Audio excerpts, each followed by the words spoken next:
I love this, and I'll tell you why. Because the way that I think of the prefrontal cortex is that its main job is context-dependent strategy setting. Right. Context dependent. Context dependent. Right. That's a crucial issue. Right. And you mentioned hypothalamus, this, it's basically the size of, two marbles or so sitting above the roof of our mouth. Tiny, tiny little brain area. It's mostly switches in there. What do I mean by that? Anytime a neurosurgeon has stimulated neurons in a little sub-area of the hypothalamus, you get either rage or sexual appetite or mating with inanimate objects. I mean, this was done in both non-human primates and in humans. Uncontrollable thirst, hunger, total suppression of hunger. I mean, all the basic drives are operating in there like switches. And prefrontal cortex has direct access to it, to the hypothalamus.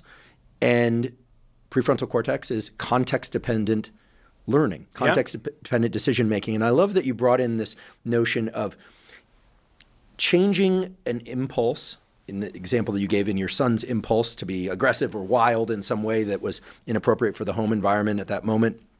And two things that you said really resonate. The prefrontal cortex, his prefrontal cortex, had to learn that whatever he was feeling for himself, his own desires, needed to be placed in the context of other people's wishes, desires, and needs as well. So there's even for him to thrive, right? It's not merely a sacrifice of his own desire for the sake of others. It's like, no, look, kid, we know this.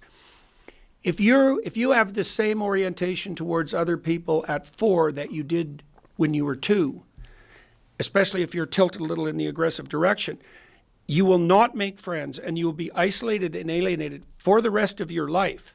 So that 2-year-old impulsiveness, that has its place.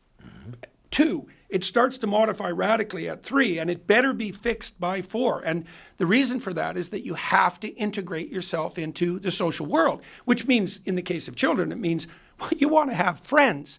And so the reason you're disciplining your child isn't to teach them that what they're doing is bad, in that simple sense that you might interpret punishment. It's like, no, you need to be more sophisticated. Well, why? Well, you have to be able to take turns. Well, why? Well, because no one like you otherwise. Well, what's the problem with that?